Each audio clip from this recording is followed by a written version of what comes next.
I'm not gonna get that. I think it's too... Yeah, but you can see there's food in here. And these bags down there, the white and black ones, that's both their trash but also from the cafeteria. Sometimes there's bags full of sandwiches, still good, or pastry, or fresh produce like macaroni the other day. So yeah, this is not accessible, and it could be very easily and legally.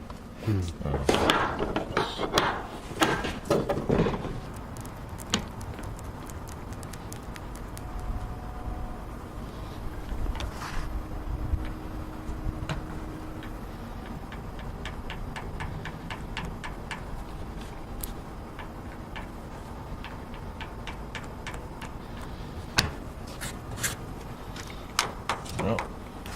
And now we make sure they know who it's from.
Me personally, I've been an active dumpster for years, not only in Denmark, and it has contributed to me being able to live my life freely as I choose to, not having to earn money, not having to be part of the system, and reusing waste from corporations. In Copenhagen and in Denmark, especially, the situation is very good on the one hand, but you can feel that corporations are cracking down on the freedom that the people have of accessing their waste. So there is a risk of it becoming Berlin or somewhere in France, where waste is not so easily accessible. So I'm part of a group called Free the Dumpster, and we are working towards liberating dumpsters from corporate lockdown in different ways. This supermarket overproduces a lot of bread. Hey. Pretty good. Looking for anything in particular? No, some vegetables maybe? Yeah, not so many. There's some fruits over there. Alright, we can dig. Yeah.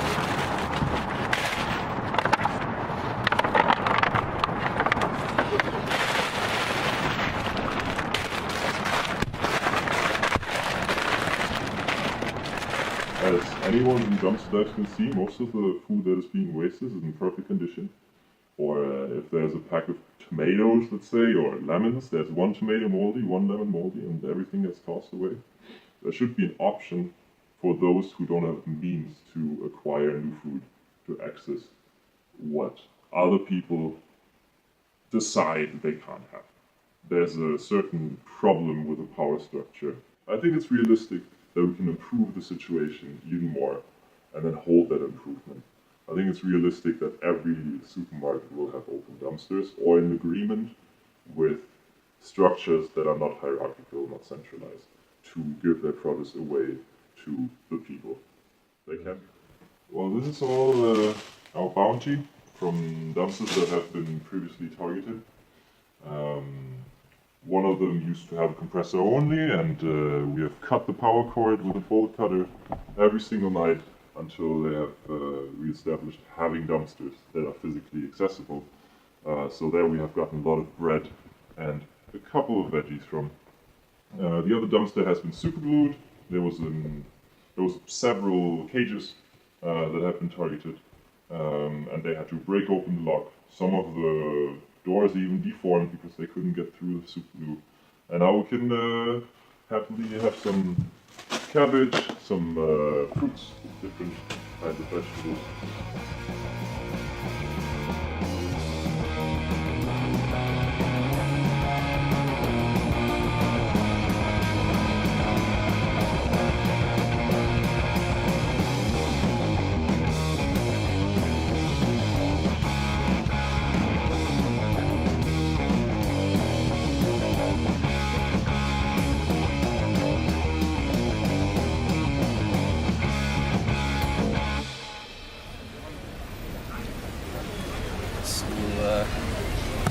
Yeah, I mean, we get different stuff all the time.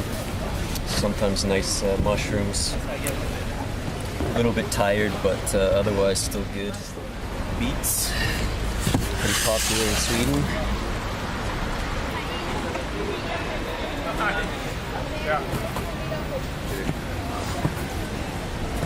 Fel format. Ja. Varför har ni så mycket idag? Ja, det är för de sparar till dig innan du kommer. Ja. Vi kastar inte, vi sparar dem. Nice. Så jag ser det här, det är lite äldre var, det kan vara luft dålig. Ja. Och sen de har sparat, och de här ser du, vi själva med samma flaska, de gör jobbet. Innan vi gav dem en blatt, och nu mer kommer jag en blatt och sparar dem till dig. Och till och med vi stoppar det i vatten, och det ska suga i sig vatten.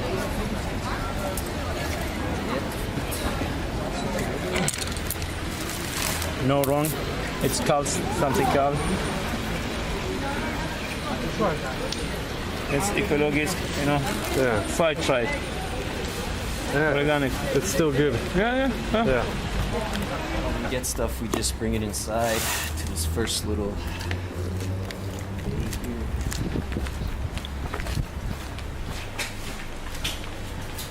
This is kind of like the cleaning station, so we stop here first with stuff. Actually, our whole operation is vegetarian, so we don't deal with meat and dairy stuff. And that's partly out of an ethical thing and partly out of the logistics being totally different. Because when you deal with meat, there's all sorts of different standards for hygiene and transportation and stuff. And we don't have like a cool, like a freezer truck or whatever to carry stuff. We've got probably 20 kilos of radishes, 30 kilos of potato probably, lots of carrot, chili peppers at the bottom there. We've got tons of stuff. So we have lots of bread frozen because that's the easiest way to keep it. We have lots of frozen banana, things like that, pear as well. Yeah, that's really smart. Beans, yeah. Yes, then you could preserve it for a really long time. Yeah, exactly. So we have here too, I think, what is this? Yeah, so we did a wedding catering actually about a month ago. So we still have some cake left from that. So this is, if I can get it open.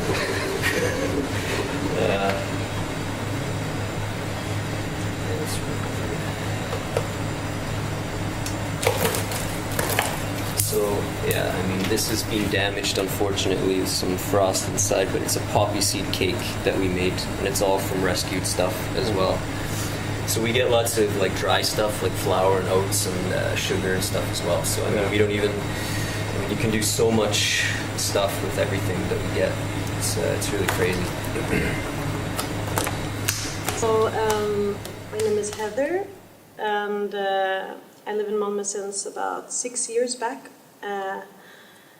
and forth, and I've been involved in food waste pretty much since the beginning, but initially I started as a dumpster diver, and I was doing that I'm still doing it sometimes. So my name is Hampus, and I've been with Rude Food almost since the very beginning, so about 3 years ago, and I've lived here for about 3 years as well. And I got involved in this through my studies at Malmö University, where I was studying sustainable urban development. And for me, the more I studied about different urban-related food issues, waste became something that I was just really disgusted with, and just I couldn't believe the vast amounts that are being thrown out. So that's how I got involved with all this. And we actually met first time at one of our huge food rescues, which is in November. I think it's November, right? November every year here. There's a huge, what's it called? Fair. Yeah, like a fair, food fair. It's an organic food fair. And so every year we gather as many volunteers as we can, and we go there when it finishes, and we collect literally like 5 tons of food from this place. So all these like 250 vendors come, and they don't want to pay to take their stuff back home with them, so they just leave it there. So like before we started doing this, all this stuff was going in the garbage. And so now we save all that, and like 60% goes to charities, and then 40 we keep for to keep us afloat here at Malmö Food.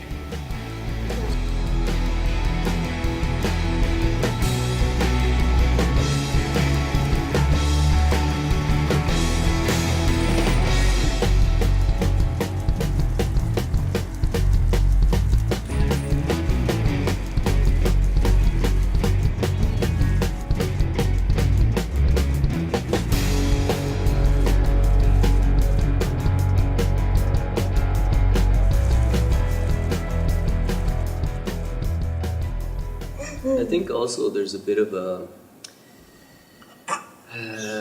some sort of negative connotation applied to free food or leftover food. So for example, there's some people that won't take it. Like, I mean, people who don't have to take it, but you offer them the food and nah, no thanks. Like, nah, you know, I'm not interested or whatever.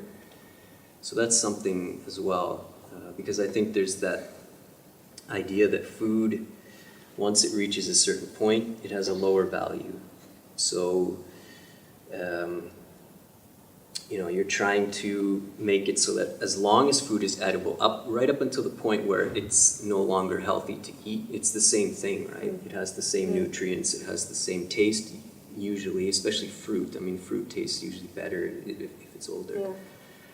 So there's still that idea, I think, stuck in people's heads as well, that needs to be, it's a hump that needs to be gotten over, I think, for sure. Yeah, and I'm thinking also the cultural, I mean, I'm not very familiar with Danish culture in that sense when it comes to food waste or just giveaways, but I will say in the Swedish culture, it's a little bit awkward. Like if somebody gives you something, it kind of means if I take it, then I owe you something. And even if you're not asking for money, maybe, you know, like, what does this mean? I don't want to just take, you know. I think definitely that there's like this awkwardness and a little bit, yeah. Yeah, I mean, one solution in that case is actually to eliminate best before dates, which is actually probably the smart thing to do. Because they really don't matter. It's only guaranteeing, you know, the taste will last that long.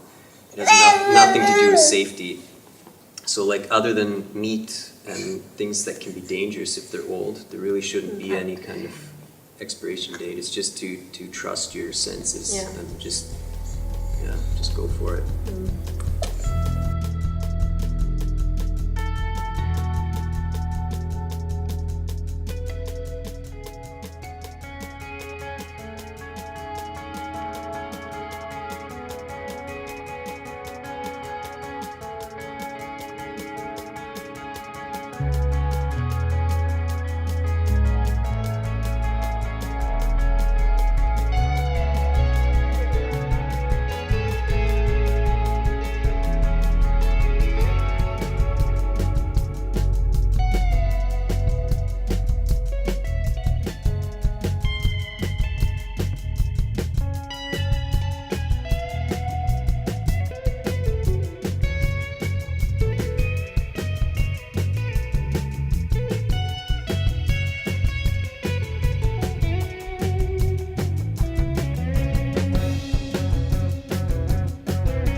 We're a grassroots organisation. We take food that would have been thrown away and redistribute it to the people unconditionally. So we mainly do that through sharing events, such as the one we're at today, where we'll bring anywhere between 1 and 2 tons of food from the market that would have been thrown away, sort through it so all the bad stuff gets taken away, and then everything else is just laid out for people to help themselves. So it's like a market, except people don't pay.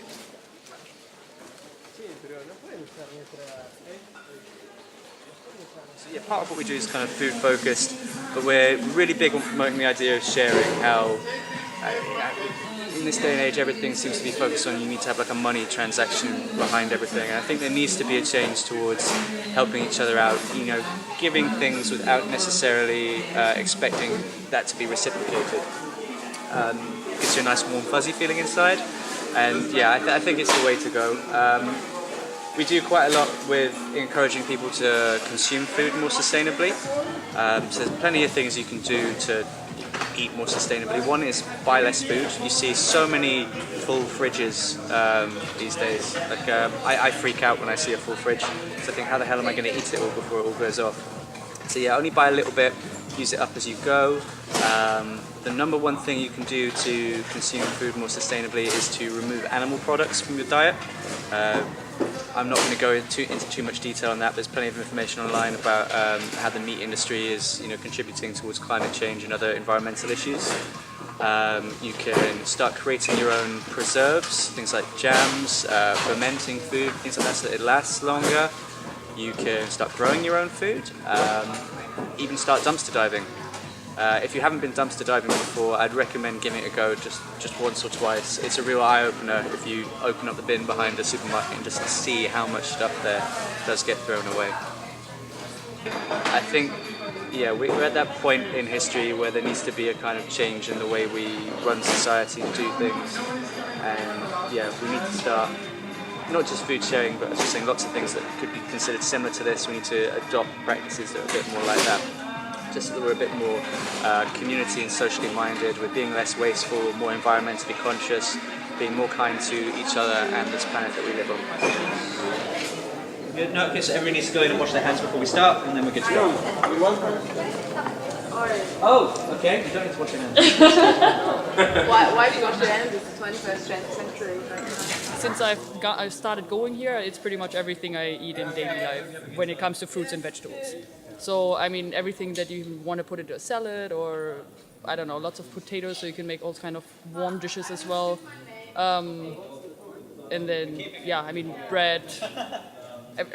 Pretty much, if you don't need meat or anything specific, then you can find it here. Okay, no dairy or anything like that, but you can find it here.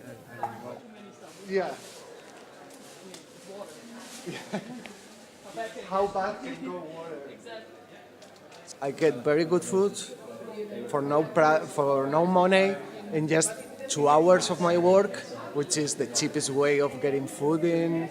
That's my personal, like, what I get from it personally in a economical way, let's say. I save money, but on top of that, I've always been very aware of how much things we waste, not just food, everything. And more here in Denmark. People have money, people have a lot of things, and they throw out so many things, and I think it's good that I have a principle that is not usually around the world. There's the principle of property. This is mine, and for me the biggest principle is the principle of utility. This might be mine, but I don't use it, and you use it, so you take it. That's what I get from this, and also be part of this community where you meet people from many parts around the world. It's a great way to get introduced in the city and make friends, and meet people with you share values that are deep. It's not that we like to do a sport together, which is fine. I mean, but I think this is deeper because we share a view on the world that I think is needed for the world and for ourselves.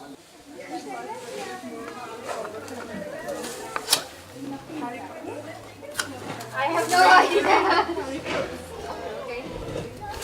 Yeah, yeah, this kind of initiatives, I think they help a lot of awareness of food and what we consume. You know, yeah, like a lot of diseases and a lot of when you feel tired and a lot of that stuff. Maybe you sometimes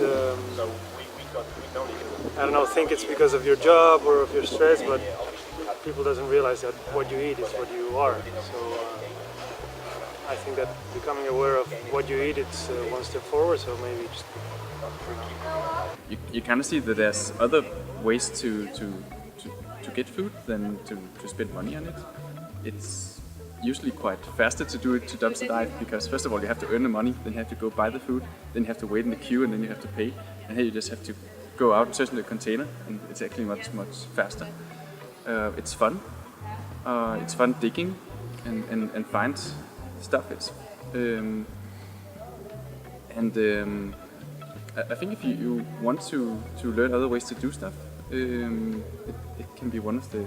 It's a little bit like hitchhiking and like voluntary work, and you learn to work and to do things for other reasons than for money or for career. I started whatever. to use interesting things actually, like for example lots of parsley, which I got the last time, like 2 massive like bunches of parsley. So I started using parsley like for anything that I would cook, and also I usually try to get what I would also normally use for cooking, or like bread, vegetables. Well, I really enjoy they hand out a lot of pretty much fresh vegetables, and it's kind of fun that you don't quite know what you're gonna get. Like last time that I got a ton of tomatoes and a ton of basil, just made tubs and tubs of pasta sauce. It's pretty awesome. And yeah, there's handed out tons of asparagus, which I don't really get to eat all that often. It's great just to be able to eat good food, even though I don't have much money. I think it's important to learn about where food comes from, how much food is being produced, in order to reach supermarkets that have to be full of available foods all the time. And like, I don't know how much is the percentage, but a lot of it is being wasted, it's being thrown. So I think it's important also to eat more locally, to find foods that people grow nearby the cities or in the countryside in the same country, in order to avoid food waste and also food transportation over like continents. The supermarkets, they have a lot of food waste because they cannot sell after it's like a little bit rotten or a little bit, for example, if you talk about a cucumber and then they cannot sell a little bit curled cucumber. I don't see why. So we distribute those cucumbers, instead of throwing them out, we collect them from the supermarkets and we distribute it to people, because actually you can eat that. It's like, I think it's a packing problem or whatever is it. They don't sell the curled cucumbers. You cannot see it in the supermarket, that's really weird. But people can eat it. It's a normal cucumber, right? Yeah. So that was just an example. ¿Cómo contamos? ¿Y vos venís siempre? Yo sí, es mi tercera vez que vengo. La primera vez llegué al último, casi.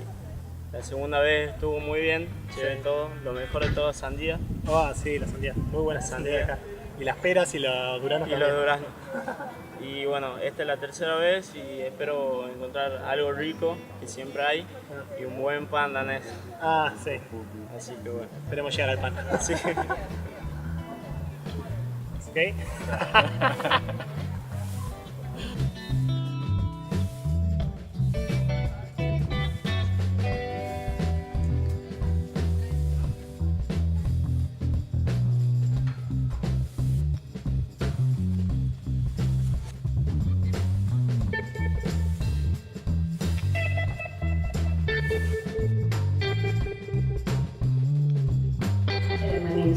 I work as a chef here in Project Ulva. I'm working here for 1.5 years. I make a hot meal every day that volunteer people go out and serve on the street for homeless people. That's basically my job. And in my spare time I volunteer for the Round Table, the Runde Bord, which is an organization that collects food waste basically on big festivals like Roskilde Festival, grøn koncert, stuff like that. When the festival ends, we collect all the food that's going to be thrown out, and we make dishes out of it and give it for free to shelters all around in Copenhagen.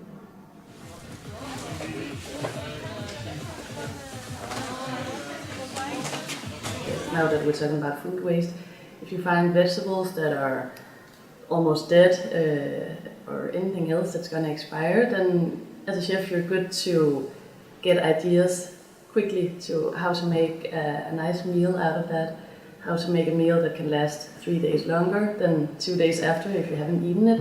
You can make it into something else, and you can actually save a lot of food in that way with that knowledge.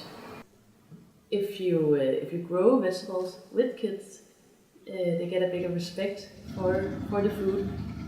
Most kids just go with their parents in the shopping mall and put a lot of stuff in the cart and go home and eat it, and they don't get the feeling of where it comes from, how long it takes to grow, and I think that would make it give the kids a bigger respect for the food. Also, if you invite them into the kitchen, make them help you cook the food in the evening, in the morning, whatever.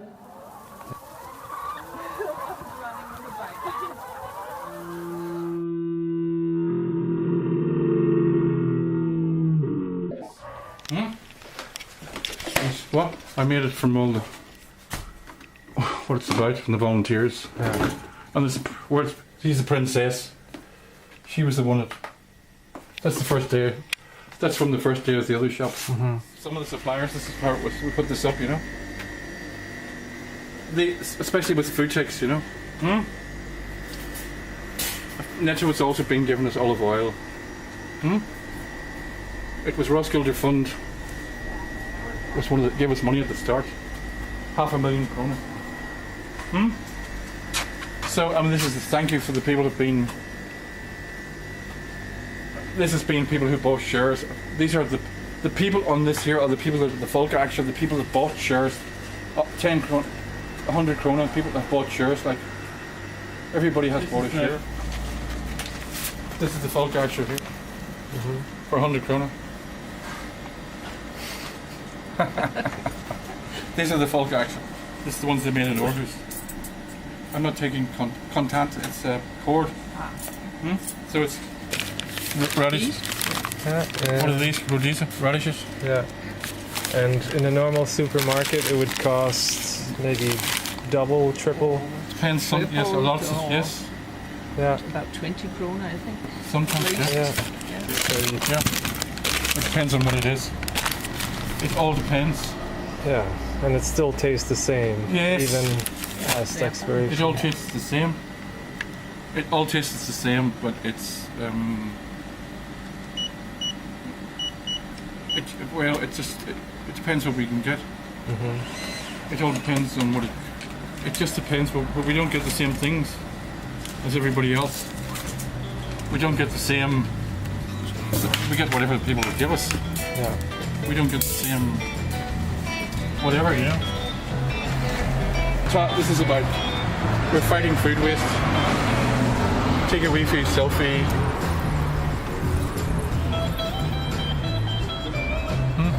So it's good.